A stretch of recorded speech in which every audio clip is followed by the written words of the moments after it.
Rapid fire, bringing in Kaylor Hodges now to talk about the USL Championship and find out what's going on there. So saw the picture of you in the, I guess it was in the bookstore, was it? In Tulsa after the fact, after recovering from the USL Championship. What was the weekend like there in Tulsa? What was it like for you guys? Well, I mean, we drove in right after work, so we got there around 3:30 that morning. Got up around 6:30 to take a shower, get ready, and then around 7 o'clock we got breakfast, got coffee, and then we were pretty much feet on ground, just kind of doing everything near One Oak Stadium or One Oak Field, and it was awesome.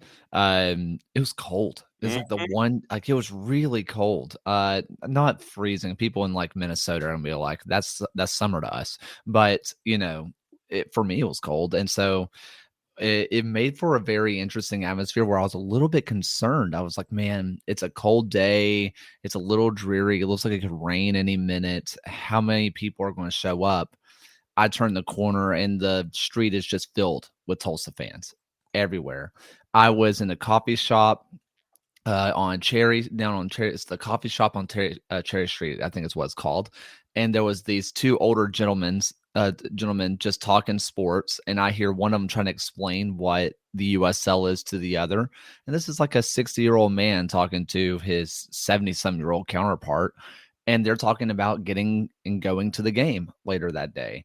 There was a big atmosphere around Tulsa, so many FC Tulsa shirts everywhere. And I think it shows you the importance of the gap that the USL is trying to cover, which is being the only professional sport in town, as opposed to being in a New York or in Atlanta or somewhere like that where there are other options. In Tulsa, you have the Drillers. And you have FC Tulsa, and that's all you're really working with. And so when you are the only professional sport in town, you get to be more of a headline. And it absolutely was. Everywhere you went, there were scissor tail gear everywhere. And so you end up with a game that goes longer than 90. No real surprise there, considering what we talked about last week leading into this game. But now Pittsburgh has a title.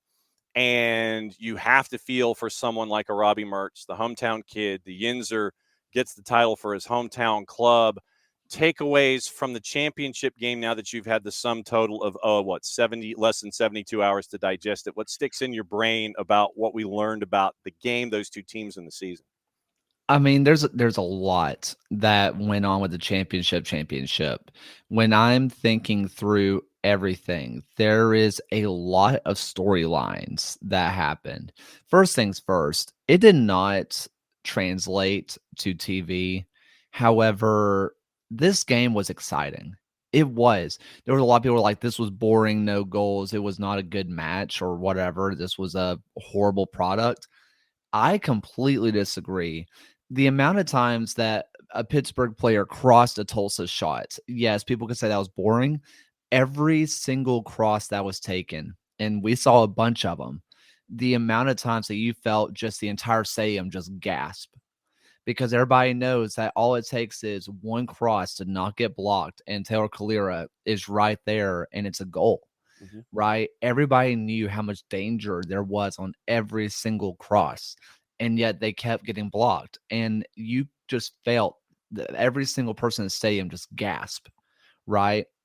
And so for me, it was very exciting because every single moment something was happening. Sure, there weren't shots being taken on goal a bunch, but that didn't mean it wasn't a fun match to be a part of. Right. The Riverhounds faithful, the Steel Army, were loud. They were awesome. You had the 83 United. You had everybody that was with Tulsa SGs, and they were making that atmosphere an absolute blast. Then there are I don't want to call it political undertones, but there was the little rumblings, the CBA stuff that was going on. The T-shirts that the players were wearing walking out onto the field for the processional that apparently was not seen by the national television audience. Correct. They wore them. You saw a brief clip of them wearing it, but it cut away pretty fast. the players wore that out. Not just that. I mean, me and John Morrissey talked to Connor Tobin, who is like the head USLPA guy. We talked to him for a while, and there were the whole time it was like, this is coming down to it. Like, today is pretty much the day. We're about to see a lot of stuff happen. And you see every PA that's ever existed, like every union that's ever existed on social media, come in support for the USLPA. All this is happening while there's a championship match going on. You meet people who are in the stadium who are watching for the first time, because this is not just FC Tulsa, this is the Roughnecks, right? There have been people who've been around a long time waiting for this moment with the Roughnecks. You have the Steel Army with the Riverhounds, where, I mean, I'm 26. The Riverhounds are 26. Up until a couple weeks ago, me and the Riverhounds had the same amount of championships, right? There are people who are married with kids, Robbie Mertz, Mm-hmm. who had not seen the Riverhounds win a championship from Pittsburgh. Mm-hmm. And there was a lot happening. And so when it goes to extra time, and I would say probably about 5 minutes into the first half of extra time, both sets of supporters like stopped chanting Oh, because wow. everybody was so nervous. Yeah. They could not get it out of them. There were just every single dribble, every single touch. It was just heart and throat, knowing one mistake could be it. And then it made itself to penalties. Tulsa fans got quiet.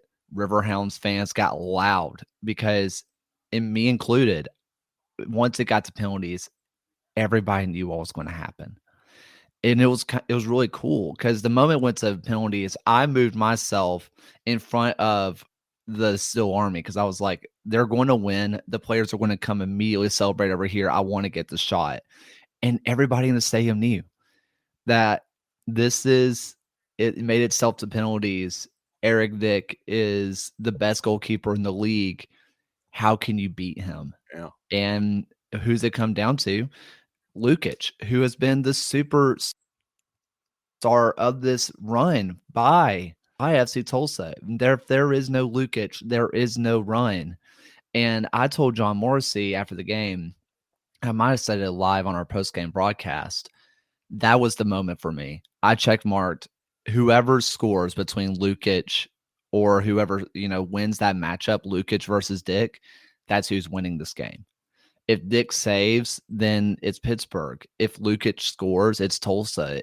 That was the matchup for me, and Dick got the best of them. When you look at this postseason, really, I think that it speaks to the keepers in USL Championship, because we could talk about all the offense that in the world that we want, and you've got some great offenses in USL Championship. That's not in dispute.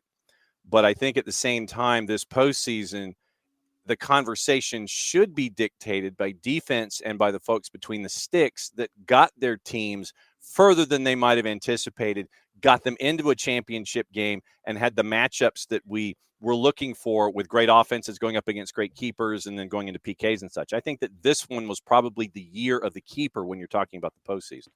Yeah, I mean, if you look, I think good friend Nicholas Murray even wrote an article about that, about how 2025 was the year of the goalkeeper. And it's not off at all. You look at someone like a Tyler Derrick, who they pulled out of coaching to be an emergency keeper, and he stands on his head. He makes a save very, very early, fairly early on in this match that just pushes it wide. That keeps it from being 1-0. Does Augie Williams miss a easy goal later on? Yes. But it's not, because earlier Derek made a big save on Augie Williams as well. You saw Eric Dick save a point blank header, tips it over the bar, and you're just like, this guy is just insane. Coque Vegas did everything he could to try to will Rhode Island into this final. He gets beat by a magical goal by Robbie Mertz, and that's it. Saldana played out of his mind as well for Pittsburgh, or for Detroit, earlier on this year. Coming into this, we were talking about Anthony Siaha and how his confidence and his just play is what made Hartford who they were. Yes, Harper was good at scoring, but it was Siaha that we had talked about a lot.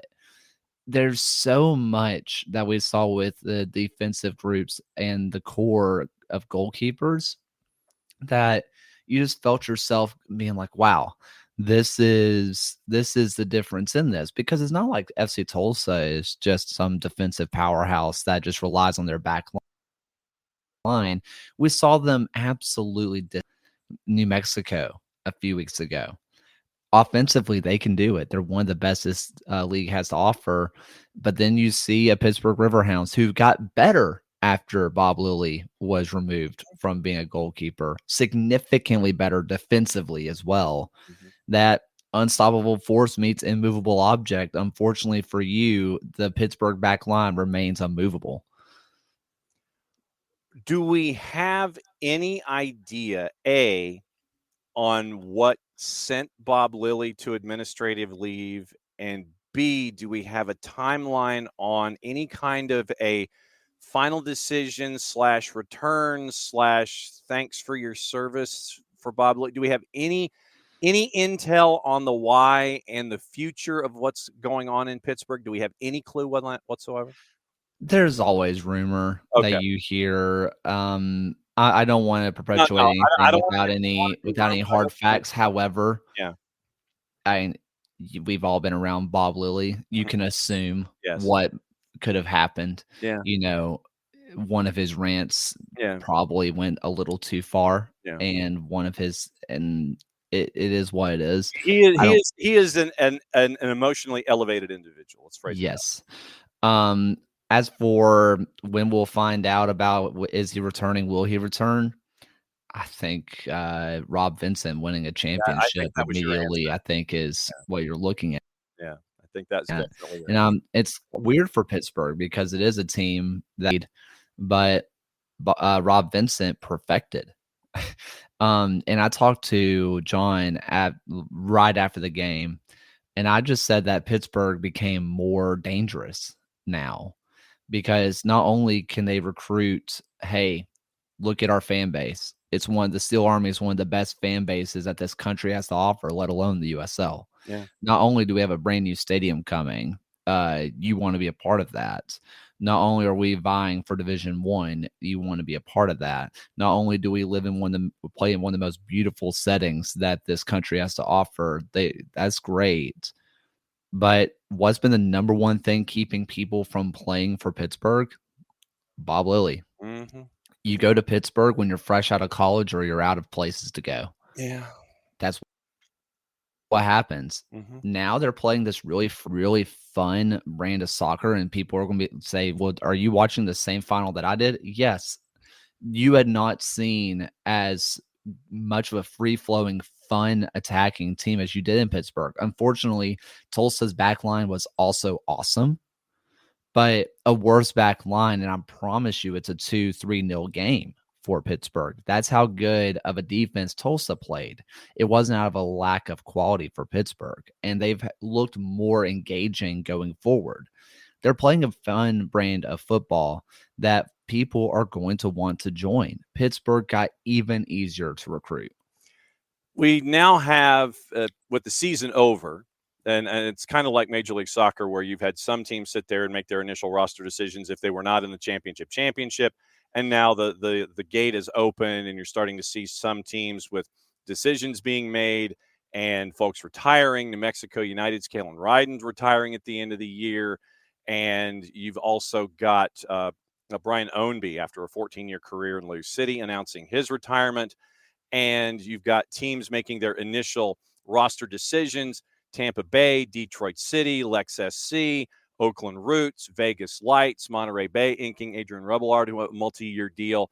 Any names that stood out to you in this initial wave of clubs that are sitting there making their decisions? Either yes, we're keeping him was interesting. No, we're not keeping him was interesting. Yes, we're keeping him. It's a no-brainer. From these early returns, has anything stuck with you?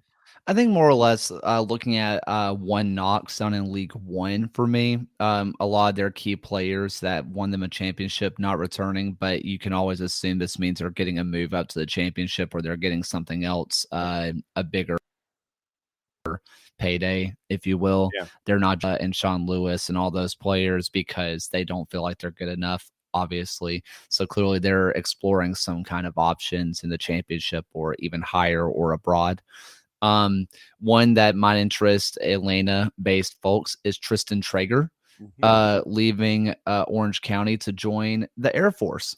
Hey, I mean, we knew that was a part of his DNA, and it's always close to his heart, representing his country, and especially with his university ties as well. I thought that was a no-brainer. Sebastian Guenzati goes to the Cosmos. I thought that was interesting as their first signing in USL League One.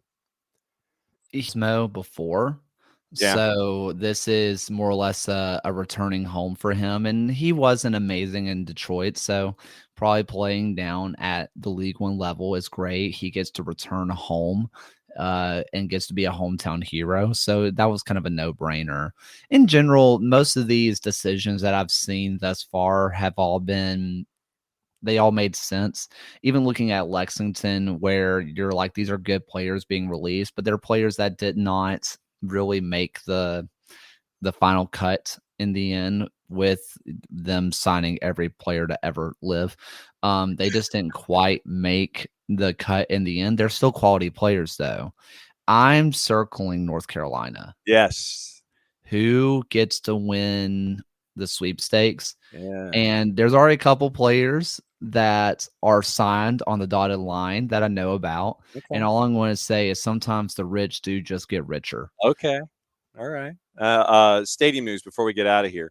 And it's both in League One. Greenville has a stadium sponsor, and Union Omaha has brought out the schematics for their in-town stadium. So those two ideas are continuing to germinate in USL League One too.